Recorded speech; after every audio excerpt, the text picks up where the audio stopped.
Welcome back to the Conduct Detrimental Podcast. I'm your co-host, Dan Worley. I'm joined by Dan Wallach. Dan, how are you today? I'm doing great, Dan. Happy Sunday. I guess we're recording on Sunday, and we have a special guest today. We've been waiting for that next big, sports law story to break, and the gift that keeps on giving is James Dolan in Madison Square Garden. A Knick legend, Charles Oakley, got involved in an incident with 7 security guards, a little bit of an altercation, and our next guest is probably one of the preeminent writers who has ever covered the National Basketball Association. He was the first national NBA columnist. He received the Kurt Gowdy Media Award in 2009. And before there was Twitter, before there was Hoops Hype, before there were any internet trade rumors, the godfather of trade rumors and inside information about the National Basketball League is our next guest, the legendary New York Post columnist Peter Vecsey. Peter, welcome to Conduct Detrimental. It's a pleasure to have you on the program. So you're scaring me already. So you guess it's Sunday?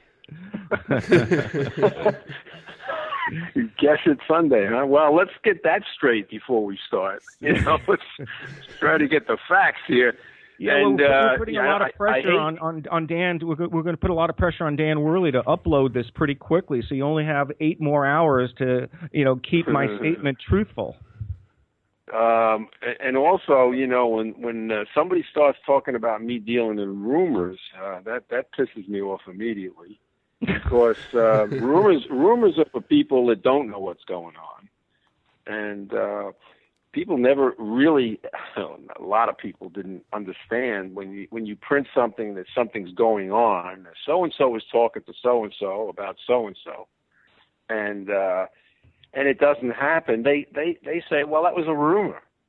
No, that's what was happening. I didn't say it was going to happen. I told you what was happening. So that doesn't make it a rumor. I knew what was going on. I got the straight stuff from one of those general managers or coaches that was involved in that talk. So, yeah, don't use the word rumors with me. I might hang up. Noted. All right. We're off to a good start here. Definitely duly noted, Peter. Strike that on the replay. I mean, you have broken more big stories in the NBA than anybody who's ever covered the sport. And, Well, I don't know. There we go. We got Wojo who's just killing it the last 5 years or so. So, I don't know. He might have passed me doing 70. I don't know. Yeah, I mean, one of the things that always impressed me. Pretty impressive. He is. But imagine you on Twitter today. I mean, it's a 24. I mean, you were hustling it, 7 days a week. But imagine what your reporting would have been like on Twitter. You would never have gotten any sleep. You would have been able to report these, facts or what you learned in real time instead of having to get it in the next day's edition. I'll give Wojo, big ups. There's no question. He is as wired as I ever was. But at the same time, I'm not impressed with the fact that, he'll come up with stuff that's going to happen 1 minute or 5 minutes before it happens. To me, that's counterfeit. So you just have a guy, feeding you something that just happened basically, and now they're tipping you off that it's going to happen. And that's, to me, that's like 98% of his stuff. You break a big story a day ahead of time that nobody knows about, has no inclination that this is going to happen. That's breaking a story. So I don't see much of that going on anymore. Who else impresses you in the media with how they cover the NBA and the off the field, off the court, year-round type of issues that you've become, legendary for? Who else do you admire in the space? Dan, I really don't read that much what's going on. I like Mark Stein. I know him pretty well from ESPN. He does a real reputable job, and he will break stories a day ahead of time or so. But I don't. The only time I read stories about the league, for the most part, is when one of my friends sends me something. They'll send me what a columnist wrote in Philly, about Embiid, or somebody who writes, send me something about columnists from Indiana that did something really well. And I got one of those today. But I don't go online or read the papers. I really rarely read the papers anymore. I subscribe to the Times online, and I'll read that almost every day. But that's the extent. I hate to admit it, but I never thought that would happen. That I would kind of tire of the NBA. But this is the first year I'm not going to the All-Star game. I was invited by Adam Silver, very kind of him, to invite me and take care of my tickets and all that stuff. But this is the first year I said, I don't think so. So I'm not going. Yeah, why the change of heart on the NBA? I just probably gotten old, but I don't like the way they play. I don't like the way the players play. Of course, you gotta love certain individuals. Just remarkable.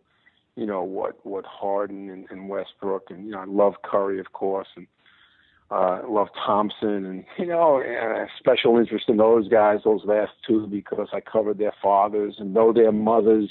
Well, actually, I don't know Curry's mother, but I know Thompson's mother really well. I knew her before she had the kids, when she was, dating Michael. He just got married to Michael. So that kind of stuff I follow, but I don't. This is the first year I haven't really looked at the Warriors. I just, I have nothing against Kevin Durant going there, not at all. I'm all for free agency and having freedom of choice, and I don't buy into the fact that people are on his case about joining a team that's already made. A championship team, contender, whatever. No, say, big deal. They've been doing. It's the only difference. The two Dans. The only difference, and people get angry about this, about Durant joining a championship team, or a contender, a runner-up, and the old days when is that the player made the choice this time, and LeBron made it. A couple of years ago and before that, the players are now making those monumental decisions, where in the old days it was the general managers making that decision and the owners. So that's the difference. And so what?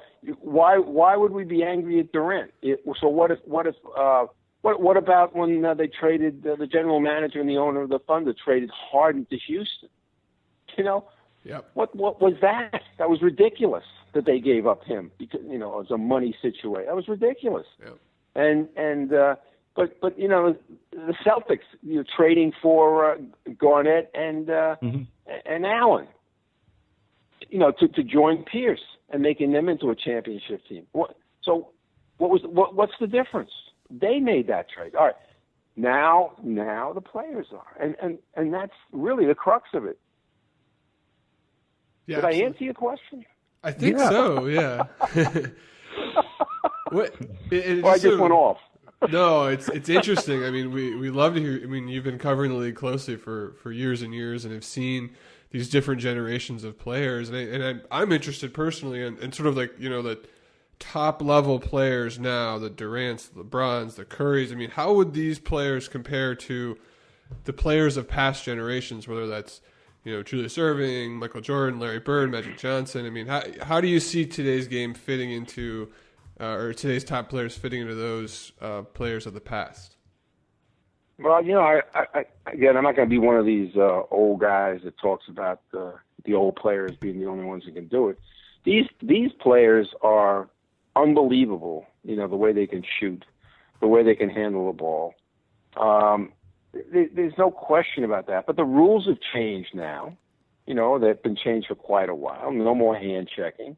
It's way less physical than it used to be.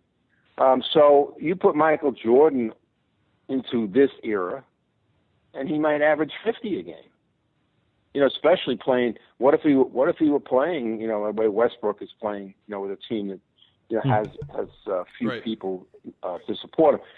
He'd average 50 a game. But let's just not choose him. I had a discussion the other night with Mark Jackson, who's one of the few guys I still stay in touch with, and we were talking about point guards, and I was saying that because I was asked on a podcast, what about Isaiah? You know, where does he stand? Isaiah Thomas, the original Isaiah Thomas. Where does he stand? You know, in your list of top point guards, and you know, and I my answer was like 3, 4. I can't, are you counting Westbrook now? You know, are you counting Curry?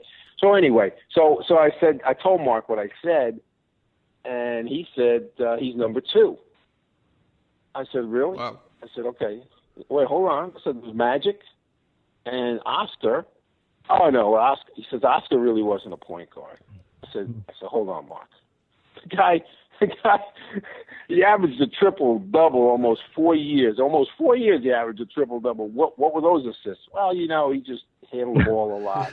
I said, well, yeah, he was a point guard, though. He was a point guard. So you're telling me Isaiah Thomas was better than Oscar Robertson? So he says, well, you know, Oscar could only dribble with his right. I said, you're right. He only could dribble. He could go left maybe 1 or 2 dribbles. But, yeah, I said, name me one person back in the day, Lenny Wilkins, Havlicek, Jerry West, who could dribble with their offhand. Name me somebody. That's the way it was done back then. Does that make them a worse player because they didn't dribble with both hands back then? Put them in today's era. Bring them forward. You think they wouldn't learn to deal with their left hand or their other hand, their offhand? Come on now, Mark. Let's put this on television. Let's argue about this. Right. So, I mean, it was interesting, though. You know, it was interesting and, a little perspective there. Yeah, I mean, I want to talk about Julius Erving. You mentioned him earlier, a few minutes ago. I grew up in Long Island. I watched him, flourish when he was traded from the Squires to the Nets, and I don't think too many NBA fans ever got to see Julius Erving at his greatest. And you coached him and had him on your Rucker League teams, 4 years running. How would Julius have fared today? Because in my book, he's one of the 10 greatest players who ever played the game, at least in my lifetime. Maybe I rate him higher than most, but I saw him play year in and year out, and I know that you did, and of anybody out there, you probably have a keen appreciation of what he brought to the game. Well, I mean, objectively, again, the guy was the best man at my wedding, and like you said, we were together since the day he came out of University of Massachusetts. We played, and I coached him in the Rucker, and saw him play in the ABA, and starting with the Squires and the Nets. So now those years, Julius. And again, he had total freedom. And when you have total freedom and you have that talent, that's a lethal combination. So he was unstoppable, except for a few times. Remember St. Louis series against the Spirits where they beat the Nets 4-1 in the first round, knocked them out. And they stopped them. But for the most part, unstoppable. And then he goes to, and I wish everybody had gotten to see him play in the ABA. And I wish a lot of people could have seen him play. Those same people could have watched him play at Rucker. You could not believe what he did at Rucker.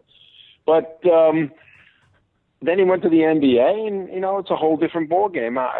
Again, I told you before that before we came on the air, I'm finally trying to write my book, and there's so much material about Julius. How he had to defer to what the coach wanted. First Gene Shue, then Billy Cunningham. That they didn't want him to be Dr. J. They wanted him to fit in, and he, on the surface he accepted it. Below the surface, he was pissed off. His wife was always pissed off. I mean, I was around him. I used to go down there all the time and stay there and stuff, and.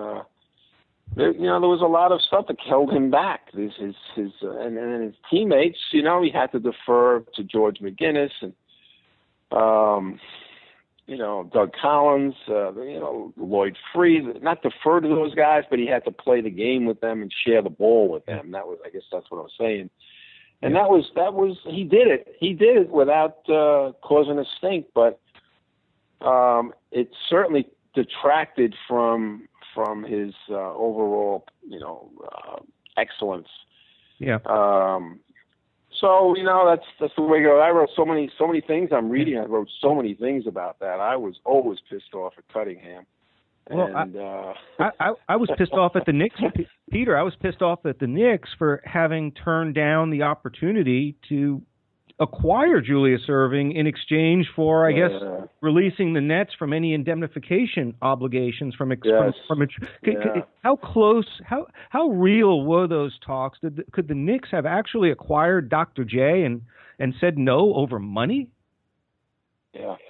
So, that year, when that happened, I actually was not covering the league, and I was exiled from the sports department at the Daily News that year because I got into a big confrontation with Dick Young, who was the sports editor.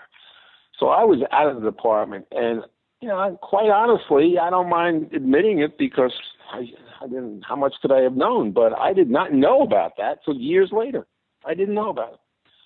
And although, to pat myself on the back, I'm the one that broke the story, not even being in the department of the Daily News. I was in Queens. I was working in Queens and doing high school sports. And I broke the story when Julius was sold to the 76ers. And I just looked it up the other day. The news put it on the front page. So here I am with a front page story at the Daily News. I'm not even in the department, but and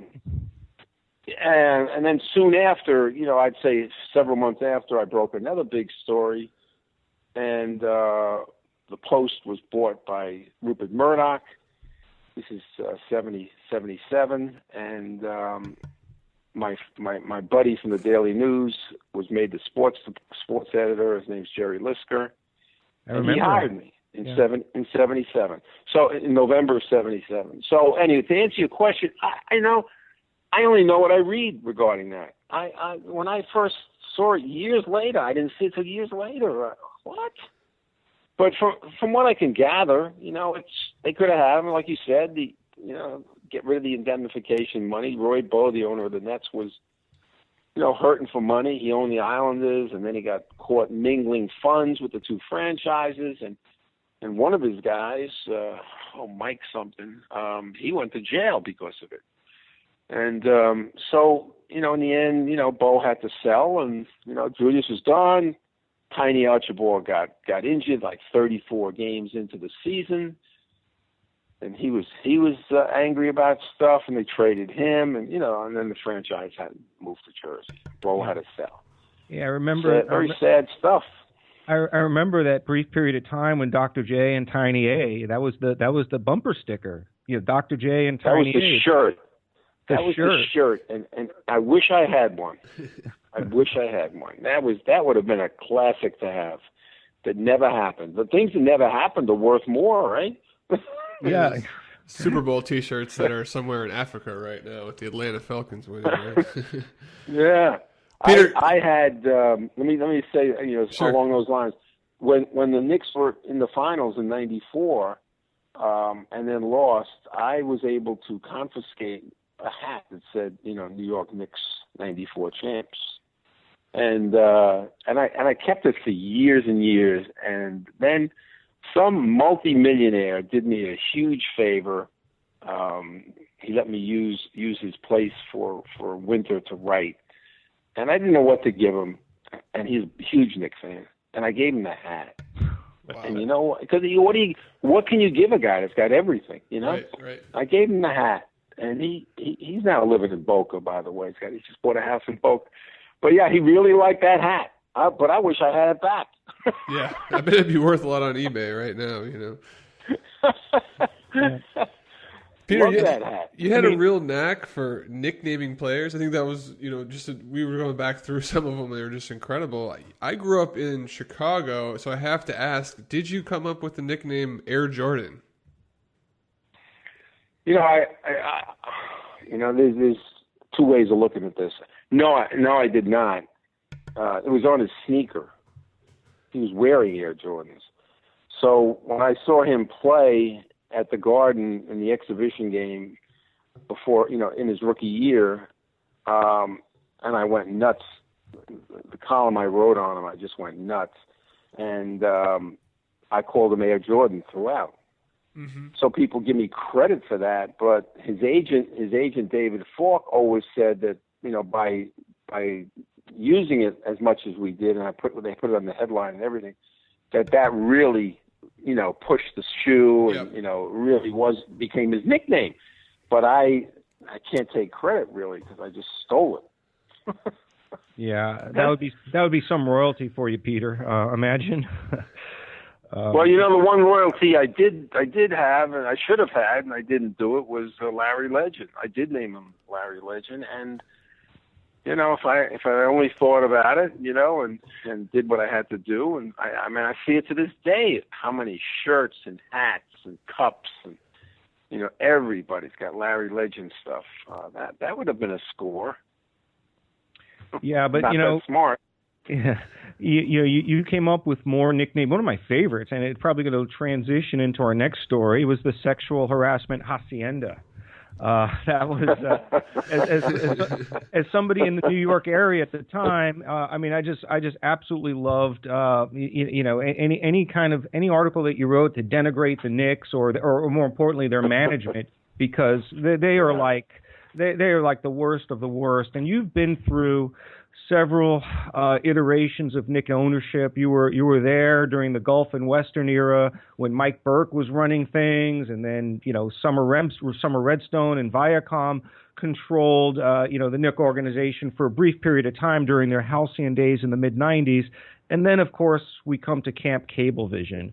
Could you compare the different ownerships of the Knicks? None of them have ever really gotten it right in my lifetime, with the exception of that brief period of time in the early '90s when they were a top team for a couple of years. Has it been ownership's fault? Well, what, you weren't alive when they won 2 championships? Absolutely. I remember being in the nursery and on the playground on a seesaw I was 3 years old. No, and I remember the '73 championship team very well, vividly. All right. Well, that ownership obviously, they obviously did a good job. That was, look, Ned Irish. I was covering with Ned Irish, who started the Knicks. When he was running the team, and again, reading my stuff, it really angers me that I never interviewed Ned Irish. I can't ever remember speaking to him.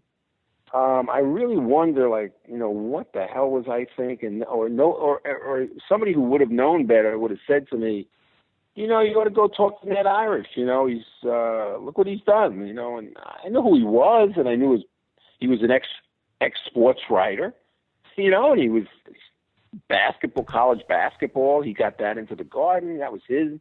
And he's got the Knicks. I never spoke to the guy. But anyway, he put that team together, and then Sonny Werblin, who I used to call Cloudy Werblin, he came in and brought in Mike Burke, and they proceeded to screw things up for the most part. But let's face it, that '69 team and the '73 team, with Red Holzman as the coach and Eddie Donovan as the general manager, and they put together a hell of a team. That the trade, that everyone will talk about the Knicks, they have to talk about that, DeBusschere trade that made them a championship squad. When they gave up Walt Bellamy and Howie Comas to the Pistons and Dave DeBusschere. Can you imagine?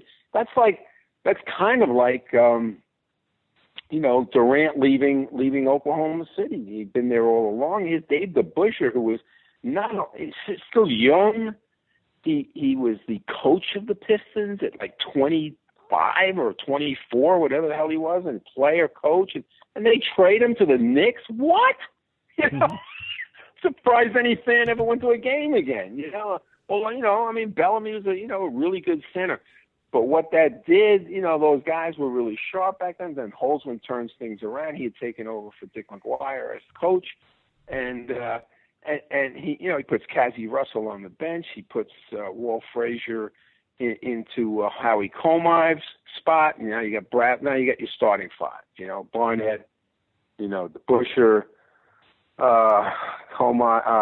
What is it? Frazier. Yeah. Reed.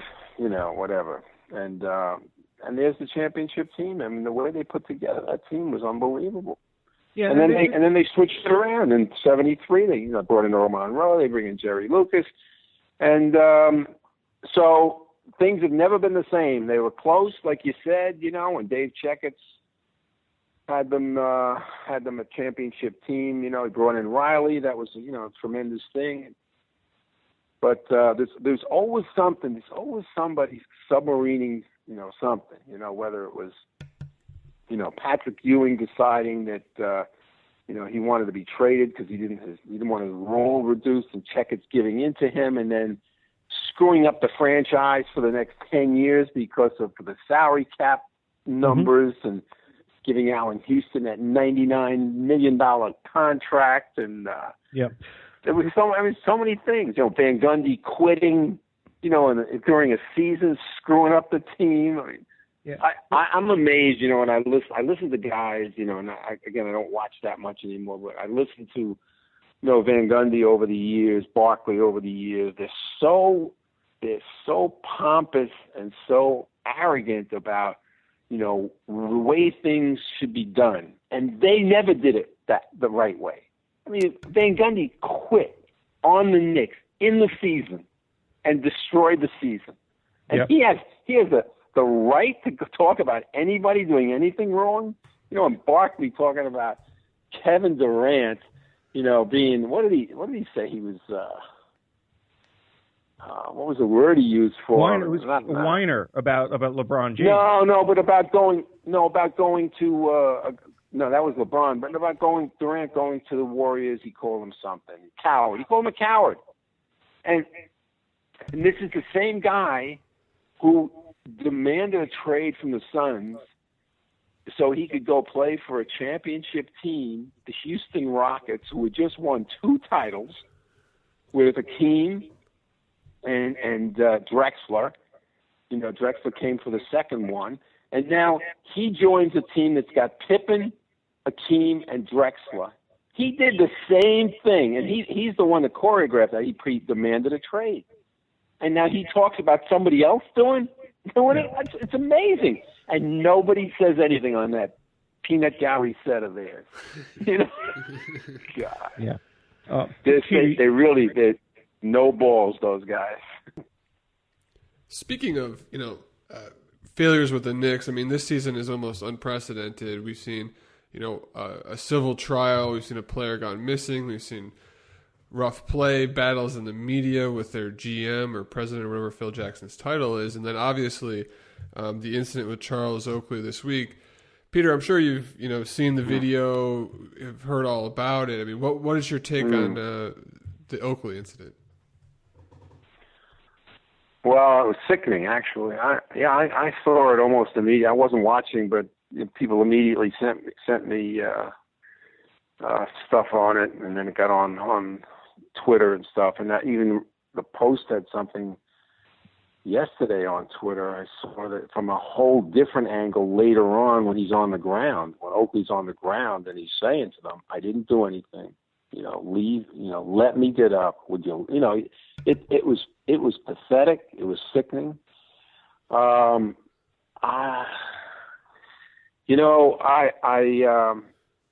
really wonder, you know, what they thought was going to happen. You know, it had to be bad.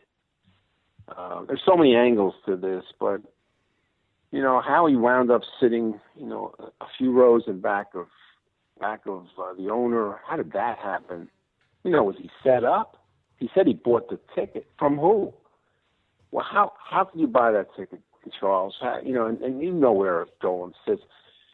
Oak and I are pretty tight, and we spoke the end of last year about going to a game together. He said, "Let's go to a game together." I haven't been to a Garden in a while, and I don't even live I live 100 miles away from New York now anyway. So I said, "Charles, they don't like me.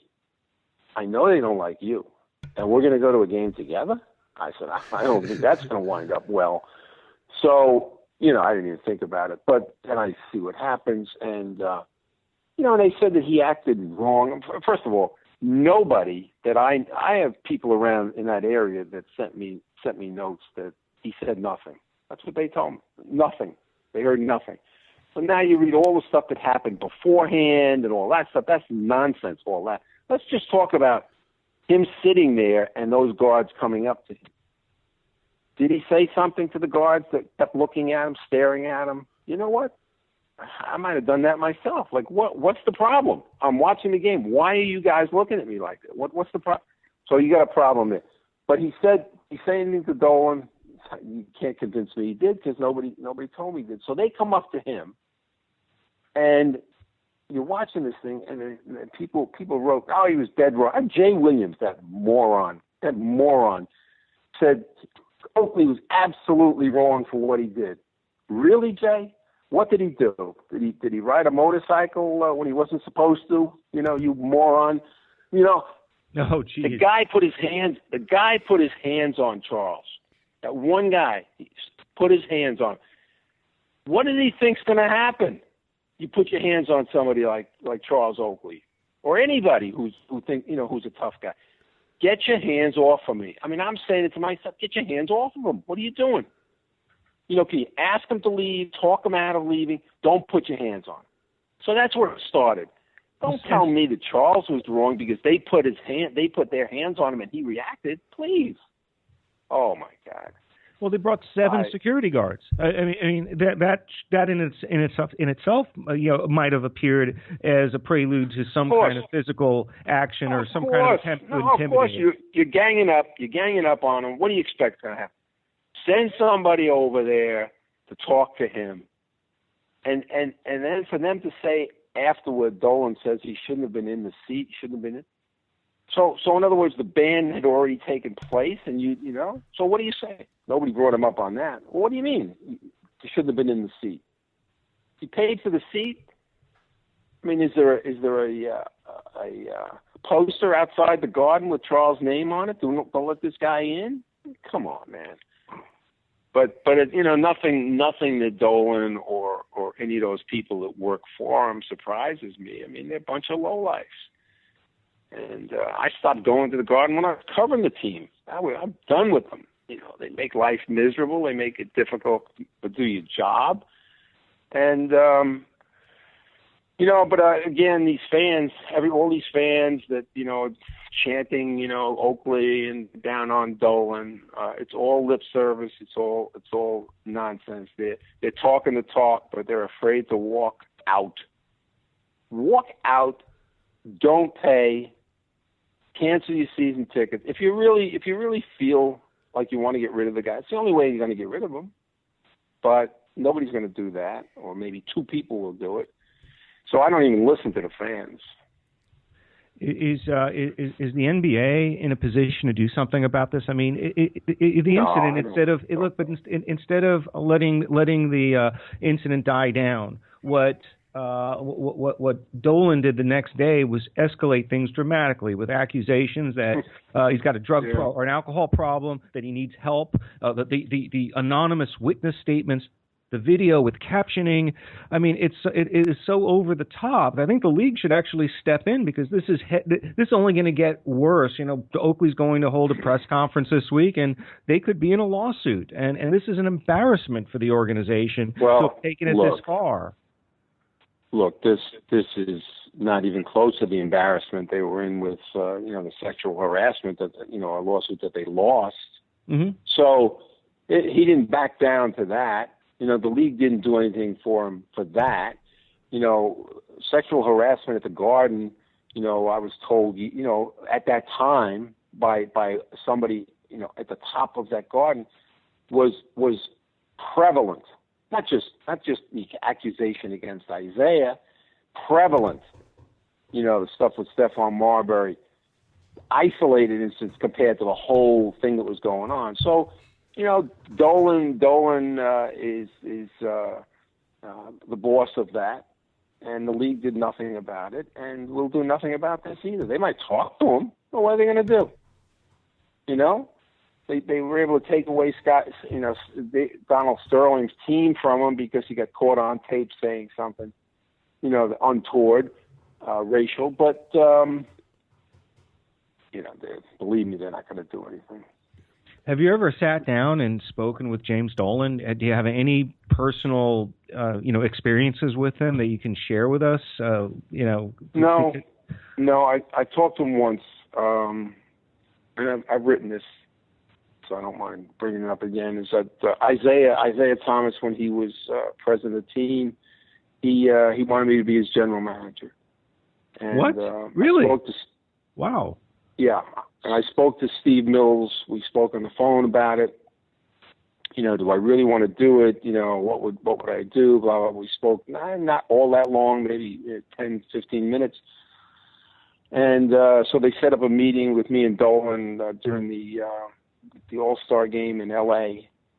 I don't even remember what year. I have to look it up. But we're going to meet in a hotel where they were staying.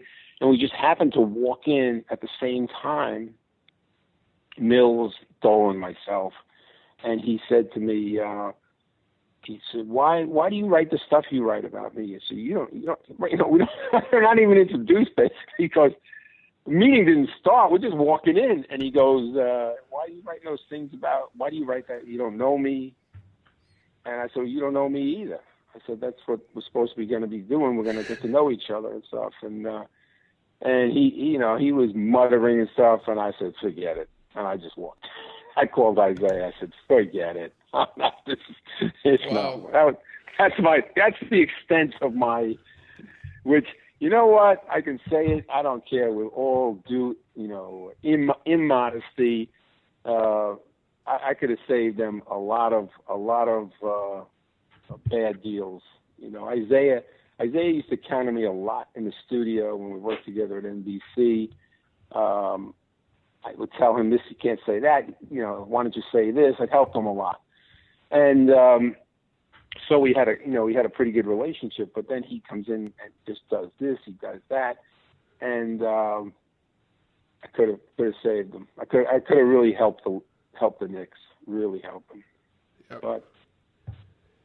Yeah, it seems to me that Dolan treats a lot of the former players this way. I mean, is that a true statement, or do you think this is just? I don't know thing? that. No, so it's more of an Oakley thing? I do not know that to be true. Oakley and him have a thing. I really don't even know if it started out being personal between the two of them. I don't think this has ever been written, but they hold it against Oakley because at least twice he asked for on the floor tickets, like 4 one time I was told, and I don't know how many the next time. And after getting the 4 the first time, he didn't show up. So they were furious about that. 4 on the floor. And then it happened again, and he swore that he'd show up, and they said, look, this can't, screwed us the last time, this can't happen again. It happened again. That to me, I don't know if that's the whole reason, where it all started, but that definitely happened. And so then they just cut him off. And then, I don't know, I think there were some other things where he was supposed to show up and work for the team and go places for the team and didn't show up. So that I'm not positive happened, but that's what I was told by somebody who was involved with it. And they weren't sticking up for Dolan. They were just telling me, this is what Oak does. And if you want to work for these teams and do community work, you got to show up. Got to show. Yeah, I mean Larry Johnson, is an example of someone who does a lot of community work for the Knicks, and and now is placed in the middle of a situation where he wants to be loyal to the team, but also be loyal to Oakley. But I just think the situation. Well, there's a guy. All right, yeah. Dan, let me stop here. So there's a guy they have working for them, Larry Johnson, who when you get off the phone, when we get off the phone here, you look it up, the Sports Illustrated story on Larry Johnson back in the day, front of Sports Illustrated. where he got how many women pregnant, was very aggressive with women. Had somebody, who was the player that played with him in Vegas, that played in the NBA? I forget Greg his name. Anthony? Not Anthony. Okay. The third one that played in the NBA. Had her go to the woman, threaten her to get an abortion and all that. This is who they have working for the Knicks. Perfect. Another low life. Perfect. Fits right in. So please don't make me feel sorry for Larry Johnson. Oh, please. Oh, man, I got an incident in the book about me and him. I'm not going to tell it to you here, but it's a classic. All right. Sorry. No, that's okay. It's a good teaser for the book. Oh, man, it's a classic. Speaking of stories, Oakley, and you said you're buddies with him. He's kind of notorious for having some wild stories. Do you have a favorite Charles Oakley story for us? I have a lot of stories that he and I, for my book, he gave me many stories, and I don't even know if I can use them in my book. Maybe this is a reason why I have to use them, but it always has to do with fights. I mean, he would fight people. People wronged him. He would get in their face and slap their face. So I'm not going to tell you too much, but I will tell you, because Dan knows my son. I hope Joseph doesn't get mad at me for telling this, but I had set Joseph up with Oakley for some event in Florida, and I can't remember what it was, whether it was a comedy thing or a music thing. And Joseph was supposed to meet him somewhere, and he had the tickets. And by the time he got to Joseph, Joseph couldn't get. There's no way Joseph could get there in time.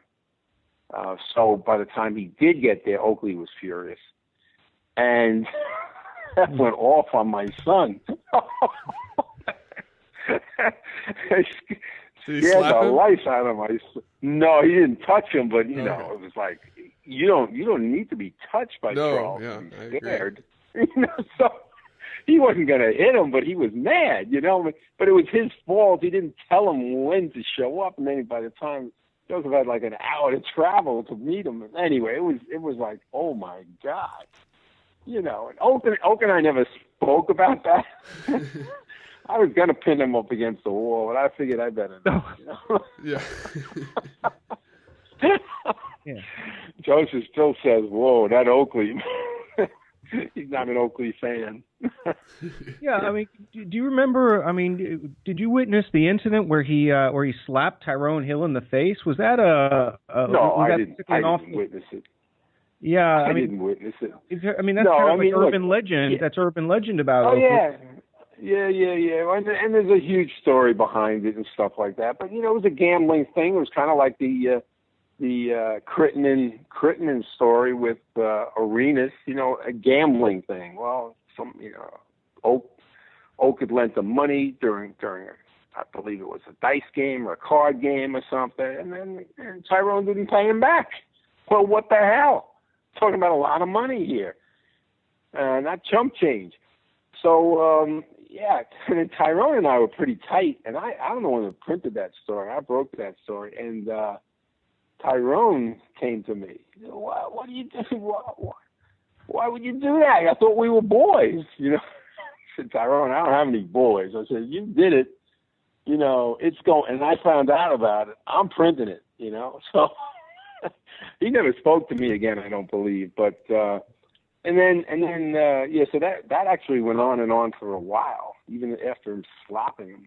But Charles, tough guy. They've got some great stories about him. Him and Mason fighting at practice. Just going toe to toe, and at times nobody's going to break it up. Hey, let's just see what happens. Okay. Who's going to step in on that? A couple of big guys there. Oh man! Yeah. And then I think Oakley got into it with sorry, you're going to miss a name here. I can't come up with it. But anyway, look, nobody's surprised that Oakley has had fights in his day. He's a man's man. He doesn't, like they asked me on this Detroit station the other day that I mentioned to you about how come you hate Bill Laimbeer but you like Oakley? I said, because Oakley would come at you from the front. Laimbeer would come from you from the back. He's the dirtiest player I've ever seen in my life. And so, they had to have me explain that and all that. But, you see all the stuff with Oakley. He doesn't, the time, oh, God, I mean, how can I not like Charles Oakley? I mean, he's one of my favorite guys in this world. He slapped the shit out of Charles Barkley at a union meeting. Slapped him in the face. Because Charles mouthed off, Like, oh, unbelievable, yeah. I'll always be on his side. Yeah. Why do you think? When I think to why this struck a chord with New Yorkers, it could have been another Knick, it could have been Starks, it could have been any number of Knicks, and it wouldn't have evoked this kind of a reaction.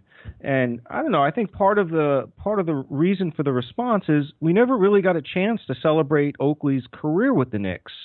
He was here for 10 years, did a lot of great years, and then he was just traded for Camby, and he never had his jersey retired, never was honored. He was just gone, and this almost became a way to celebrate his career as a Knick all over again and show him the respect and the send-off that we never had a chance to give him. Well, you're so much of a loyalist, and you got some emotion there that I'm sure these other fans didn't even think of any of that. They just see Charles Oakley. They know what kind of player he was. They know he was a stand-up guy.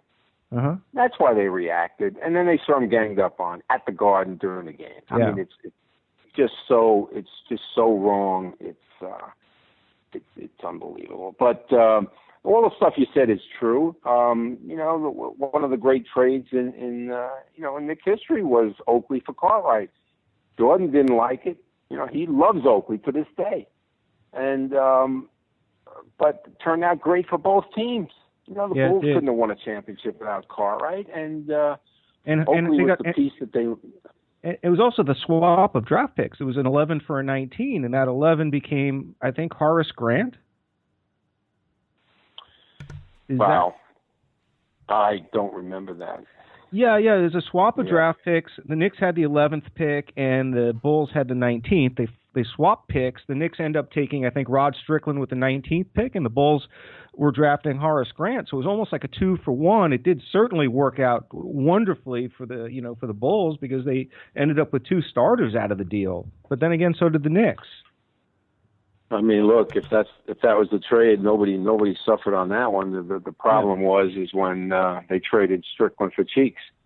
Don't remind me. Rod is another guy I stay in touch with. I love Rod Strickland, and because he's another stand-up guy. I could write stuff about Rod Strickland that was absolute truth, and he would accept it, even though it was very tough. I mean, I used to call him, my nickname for him was Rod Strychnine, and. To this day, we send messages back and forth. We laugh about it. He's got a son who's a junior in high school now, who's very, very good. His name is Ty, I believe. And so I love Rod, but I hated to see that trade. And again, I remember writing at the time that trading for an old guy like Cheeks, was just ridiculous. And Cheeks got them a win, helped them get a win against the Celtics in the opening round. And then ended up retiring. He didn't want to be in New York, and then Strickland had really a great career. It was one of the most underrated careers. You'd never hear about it, but you look at his statistics; they were phenomenal.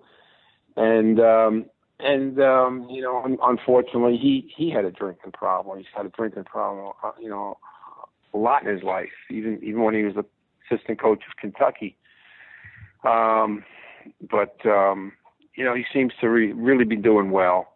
Unlike James Dolan, who seems to have missed a couple steps in his 12-step program. Rod's doing well. But I'm being facetious about Dolan. Dolan has the nerve to talk about Oakley possibly having a problem when he has had a problem, which he admits to, of course. How could he not?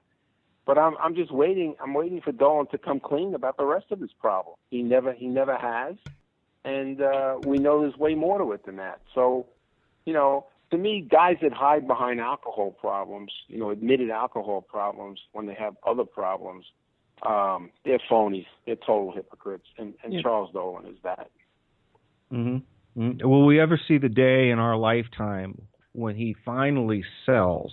Will this ever happen? I think we've been hoping for many years, and it just seems as long as he's involved in the operation, things will continually go sideways. Yeah, I don't see it happening. As I said before, the only way it's going to happen is people boycott and stop buying tickets. To me, that's the only way. And as rich as he is, he might be willing to play, have his team play in front of half a garden.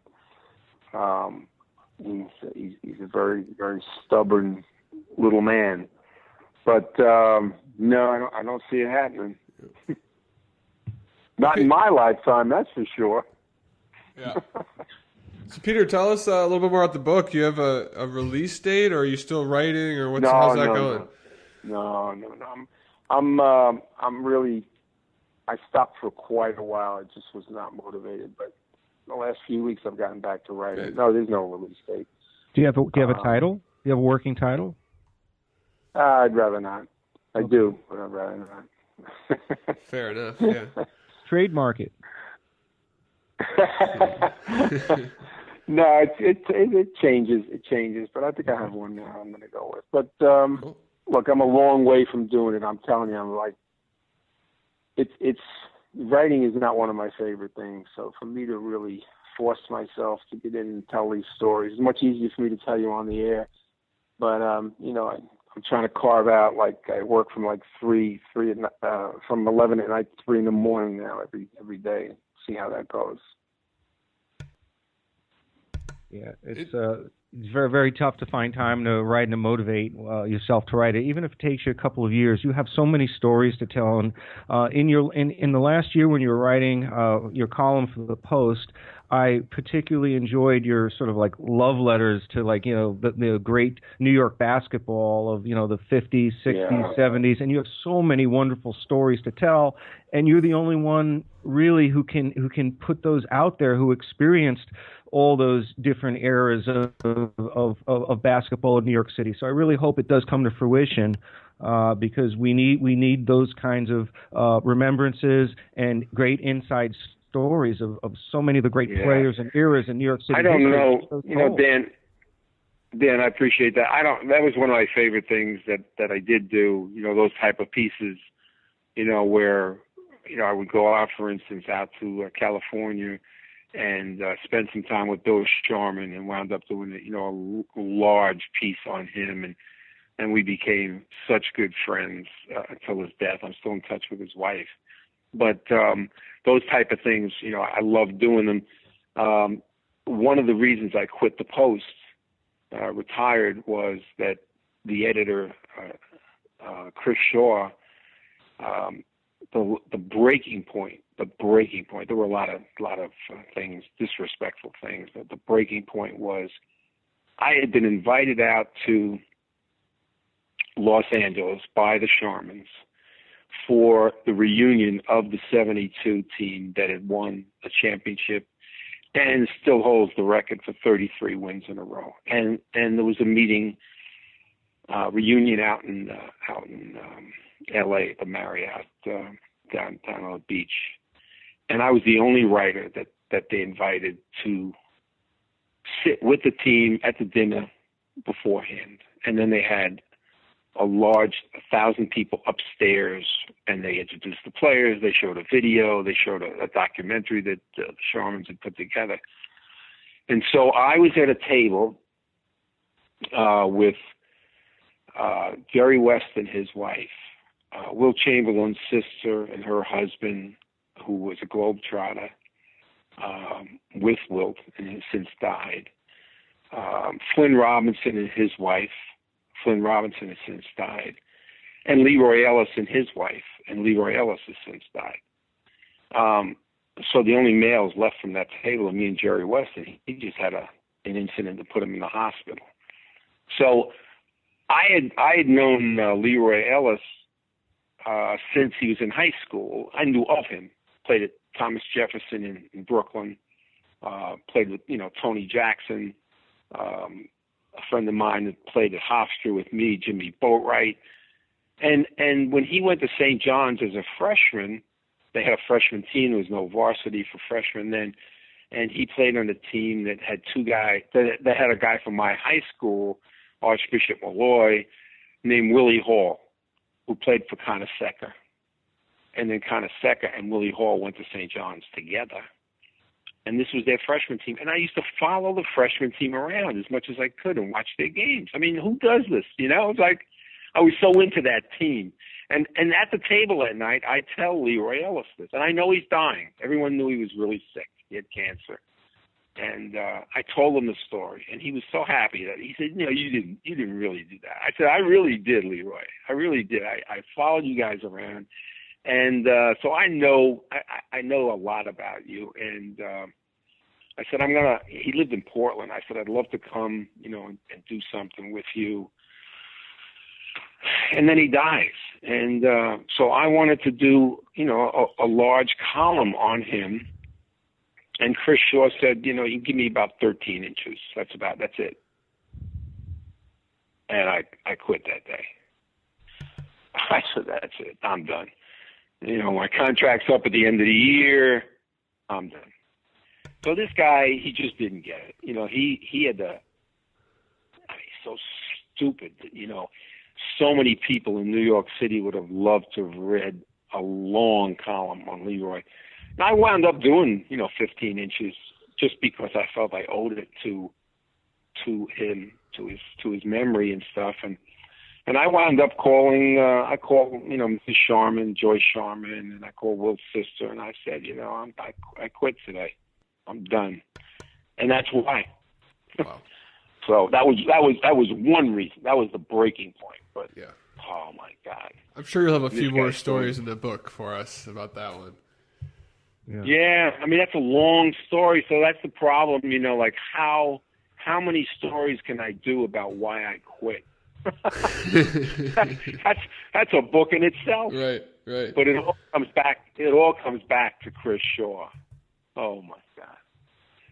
And the great sports editor of the Post. Oh. Anyway, there's the story.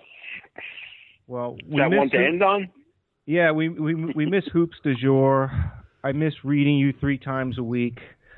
And I'm glad that we can connect again and just talk about Oakley and just your career in the NBA and with the Post. I really hope that this book comes to fruition because these are important stories that do need to be told about the history of the game, and there's nobody better than you to tell these stories. So I hope you dig in at some point. And I'm trying. I'm trying now. I'm trying. If I don't do it this time. I don't know if it'll ever get done, but I'm on a roll right now, so hopefully it'll happen. All right. Well, we really appreciate you gracing our podcast with your presence and telling us about all these, all these wonderful times covering the NBA and learning more about your career. It's really been a pleasure. I mean, we don't know what's going to end up happening with the Oakley Dolan debacle. But I really just wanted an excuse to get you to come on to talk to you, and I'm glad we had that opportunity. And I promise to stay in touch. Thanks for having me. Thanks for having me, Dan. And what you can do, you can help me write the book by just giving me a transcript of that whole Leroy Ellis story. Okay. We will type that out and send it to you. You're on. Are you able to do that? Are you able to do that online? We'll have somebody. We have a huge production staff. We'll find somebody that can type up. I'll bet you do. Right. Yeah, we're on a shoestring budget, but the Leroy Ellis story was short enough. I think even I could type that up. It was. Yeah, I mean, It's my guy Jerry Liska used to tell me, because he knew I struggled when I sat down at that computer. He just tell the story, talk the story, and then play it back to yourself. But I never took it. I never did that. Well, maybe you should hire or work with somebody who you could tell the stories to, and then they could, kind of write up the basis of the conversation, and then you could massage that. Because it sounds like you get rolling. You get rolling once you start telling the story. Right. No, it's exactly right. And it's so much easier to talk it than to, okay, now this word, that word, what groping for words and stuff like that. But it would help me to do that. The Leroy Ellis story is important, and but there's so much more to that one. And again, that was the breaking point. Oof. So you knew there had to be some big stuff before that. Yeah. I can't even imagine all the amazing stories you have, and I know that you'll sell at least 2 copies to these, Dan, once you do get it done. So, thank you. Make sure if I do that you look up the Larry Johnson story first. Okay. Peter, thanks again so much for joining us. It was amazing to talk to you, and have a great rest of your Sunday. Yeah, and give my best to Joseph.